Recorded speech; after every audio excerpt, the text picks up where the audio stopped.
Hi, this is Marvin Hecker. I was a longtime precinct chair for Travis County Democratic Party. I'm retired, and I work on various committees, including training. Progress Texas does a fantastic job of explaining and bringing real information about important issues to the public and promoting progressive democratic politics.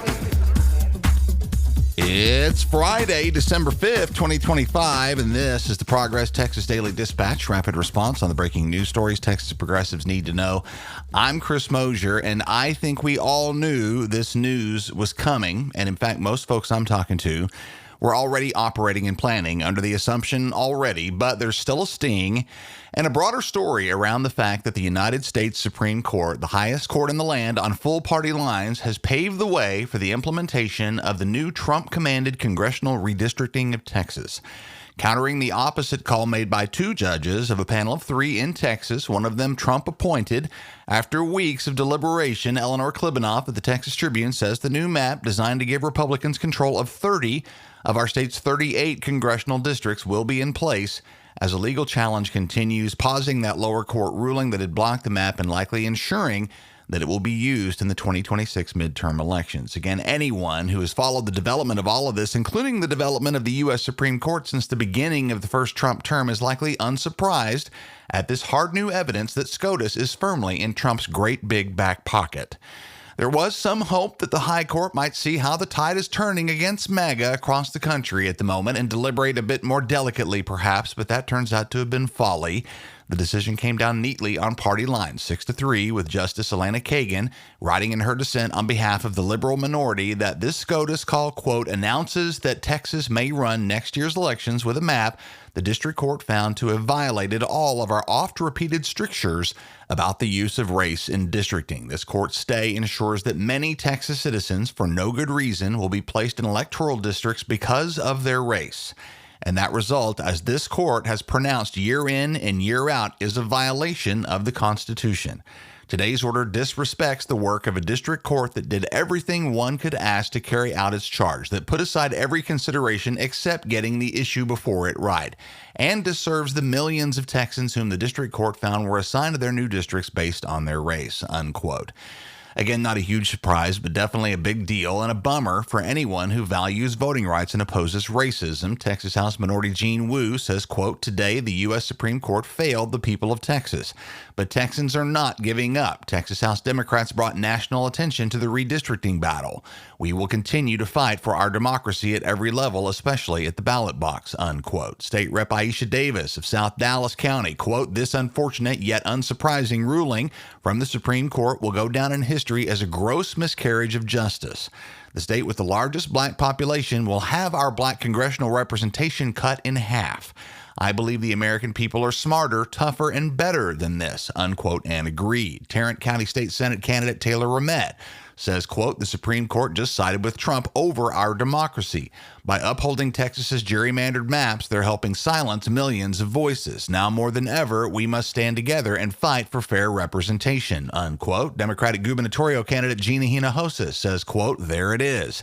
Today, Greg Abbott got what he wanted all along. He cheated Texas voters out of real representation in Congress to rig the game for his friends. You can't gerrymander the governor's race, though, Greg. See you in November, unquote.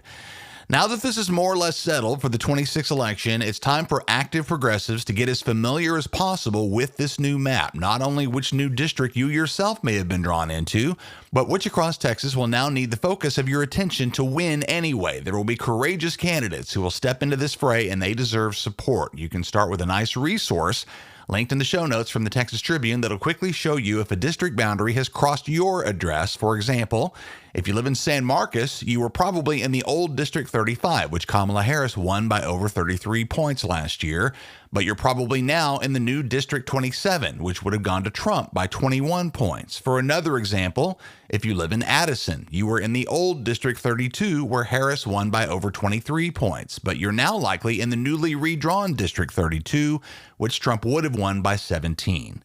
These, my friends, are the new battlegrounds. Hit the show notes and check your address right now. This call also speaks to what exactly we're fighting for here. Not only do we need a flip of the U.S. House in 2026, we need a flip of the White House in 2028, at which point the gloves clearly need to come off in regard to the U.S. Supreme Court, whether that means court expansion, establishing term or jurisdiction limits, establishing ethical reforms, or whatever. Donald Trump has crafted our nation's highest court into a personal cudgel, and something must be done. Reforming SCOTUS should be high on the long-term priority list for all progressives and Democrats.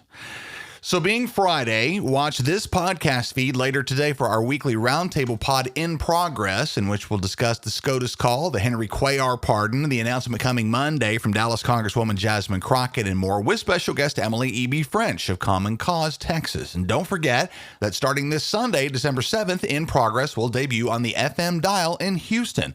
We're joining the regular lineup of Houston's KPFT 90.1 FM HD2 starting this Sunday and every Sunday morning thereafter from 11:30 to 12 noon. And with your support, we're hoping to do the same on radio stations across Texas next year. This new radio initiative we've taken on requires additional manpower and equipment costs for Progress Texas. And now more than ever, we need your help to keep doing what we do. See the show notes for links to learn more about and to stream KPFT Radio in Houston.